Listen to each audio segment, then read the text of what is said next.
Et j'aimerais avoir votre sentiment sur qu'est-ce que vous renvoie à la société française d'aujourd'hui. Pour revenir sur voilà, France Terre Métis, c'est une terre métis, je pense, sur le fond, mais avec toutes les difficultés qui sont dans votre vie. Et qu'est-ce que ça vous renvoie? Quel regard vous avez sur notre société aujourd'hui?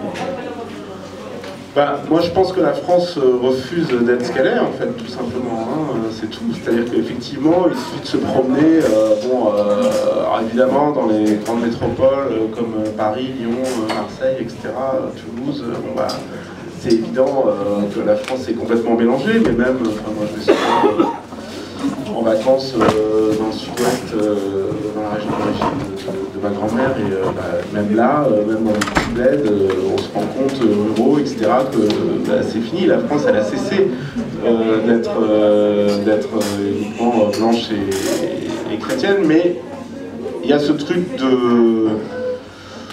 Il y a un livre que j'ai bien aimé, moi, qui met les choses sur un plan très basique, en fait, et qui me paraît assez important. C'est La loi du ghetto de Louis Bronner, donc un livre qui a quelques années.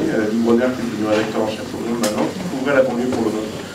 Et en fait, il finit son bouquin en disant un truc simple. Il dit le problème, c'est que l'élite blanche refuse de partager le pouvoir. C'est tout, finalement. Et qu'au fond, dans la société, à la base, évidemment il y a des problèmes, c'est pas simple, etc. Mais c'est pas forcément si terrible que ça. Mais au niveau de l'élite, ouais, il y a un vrai putain de blocage, quoi. Et on le voit aussi, le CSA passe son temps à faire des remontrances sur le problème de représentation des minorités à la télévision, etc. Bon, et après, je pense que c'est un problème quand même plus complexe, parce que souvent, là, mon livre Arabe Jazz est sorti en Angleterre, je suis allé pour faire la promo, là j'y retourne dans pas longtemps. C'était très intéressant, j'ai fait une soirée à l'Institut français à Londres avec des essayistes, des intellectuels anglais qui travaillaient là-dessus. Dont un qui s'appelle Kenan Malik, d'origine pakistanaise. C'était intéressant quand même de voir qu'en confrontant les différents modèles, on est quand même tous dans les mêmes impasses. C'est-à-dire que le modèle multiculturel anglais ne marche pas nécessairement mieux que le nôtre. Bon, après, c'est pas les mêmes types de déni, c'est pas les mêmes...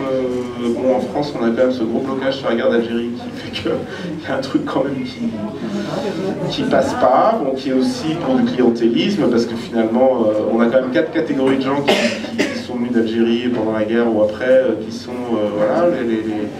les Algériens qui étaient indépendantistes, FLN ou MENA, les Harkis, les Juifs d'Algérie et les Pieds Noirs. Et en fait, c'est quand même 4 catégories différentes et chacun estime finalement, ce qui est dingue, c'est que quand on est dans une époque où il faut être victime, en fait, tous ont développé un discours de victime et ça, sans porter aucun jugement sur les uns et les autres, mais en tout cas, ça fait que c'est assez compliqué parce qu'on ne peut même pas en parler, on ne peut même pas établir des faits et arriver à se mettre d'accord sur en gros ce qui s'est passé. Bon, avec quand même le truc extraordinaire en 2004 de la loi qui voulait instaurer la colonisation comme un fait positif, ce qui était quand même magique, quoi. Donc voilà, je pense que on est globalement, j'en parle un petit peu dans le livre aussi, sur cette difficulté, et là ça dépasse le cadre français. Je pense que dans chaque pays, avec sa culture et sa situation, ça se pose différemment. Mais c'est la difficulté pour l'homme blanc d'accepter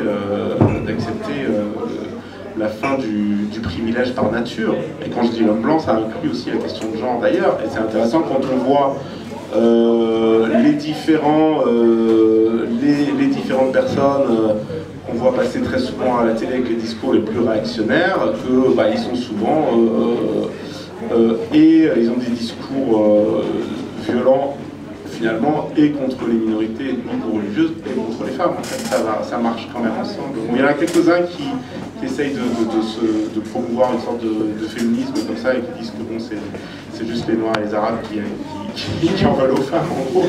Mais bon, sur le fond, on voit que c'est... Moi, je pense que c'est vraiment ça, c'est la question, en termes bourdieusiens, c'est la question de la domination, quoi. C'est tout. Et la domination, bon, là, elle prend cette forme-là, ailleurs, elle peut en prendre d'autres.